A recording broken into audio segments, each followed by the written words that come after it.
Have you ever wondered how political statements can sway public opinion and alter the course of laws and rights? Today, we're diving into a heated debate where facts, misinformation, and political strategies collide. Misinformation, a tool for political manipulation? Misinformation and disinformation have become buzzwords used by politicians to discredit inconvenient truths or opposing viewpoints. This strategy is evident across the political spectrum, particularly in debates as critical as abortion rights. In this video, we'll dissect how politicians use misinformation as a tool to manipulate public opinion and policy, especially in the context of abortion rights. If you're interested in the real stakes of political rhetoric, don't forget to like this video. It helps more people find our discussions.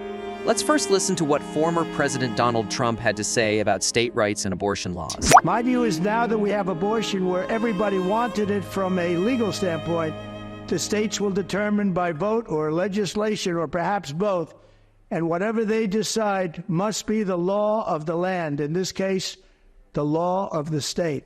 I did something that nobody thought was possible. I got rid of Roe v. Wade.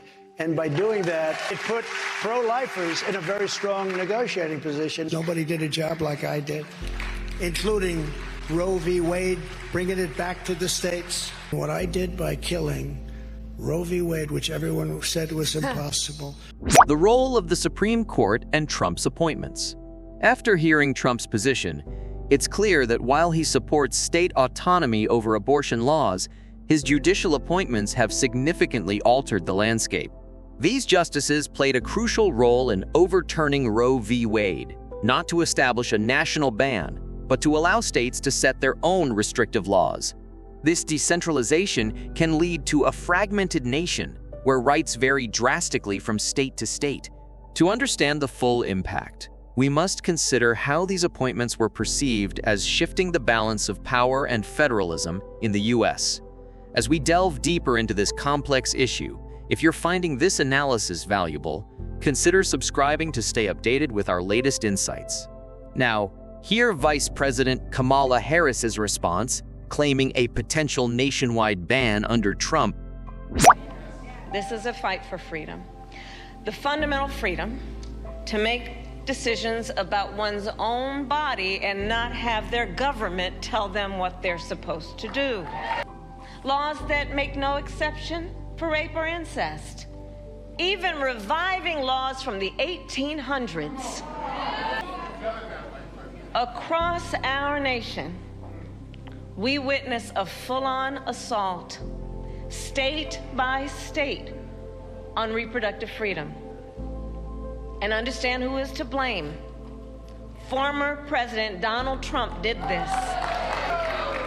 Donald Trump handpicked 3 members of the United States Supreme Court because he intended for them to overturn Roe. Donald Trump's friends in the United States Congress are trying to pass a national ban. And understand, a national ban would outlaw abortion in every single state, even in states like New York and California. And now Trump wants us to believe he will not sign a national ban. Well, I say enough with the gaslighting. Enough with the gaslighting. Misinformation or forewarning? Vice President Kamala Harris's claim suggests a dire nationwide ban under Trump. Although no direct evidence supports this as an immediate policy, it's essential to understand the broader implications of fear-based political messaging.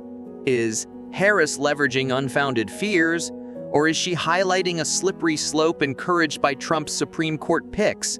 This statement may not only aim to mobilize voters through fear, but also to set a narrative battle over what could happen if states continue on a conservative trajectory. Historical comparisons show that such fear-based tactics are not new and have been used to sway public opinion in past political battles. What do you think about the use of misinformation in politics? Have you noticed similar strategies in other issues? Drop your thoughts in the comments below. We'd love to hear from you. Understanding the nuances. Given these contrasting views, The concept of misinformation might seem straightforward, yet it's entangled with strategic presentations of future possibilities. When politicians like Harris forecast extreme outcomes, are they distorting reality, or are they attempting to preempt potential legal shifts that could realistically emerge from continued conservative dominance? This strategy could be seen as a safeguarding tactic aiming to stir public action before more restrictive measures take hold. Moreover, how does this tactic play into the broader political narrative that seeks to paint opponents in extreme lights? The impact on women's rights. The rollback of federal protections for abortion rights has already led to significant real-world consequences. Women in restrictive states find themselves in perilous situations, needing to cross state lines to access essential medical procedures. This not only affects individual freedom, but also highlights a growing inequality in healthcare access across the U.S. As we observe these changes, it becomes crucial to question: what are the long-term social and economic impacts of such a fragmented legal system on women's health and states' rights? If you believe in the importance of dissecting political rhetoric and staying informed, please like, subscribe, and share this video with friends.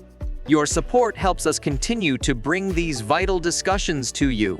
Join our community to support a more informed and engaged society.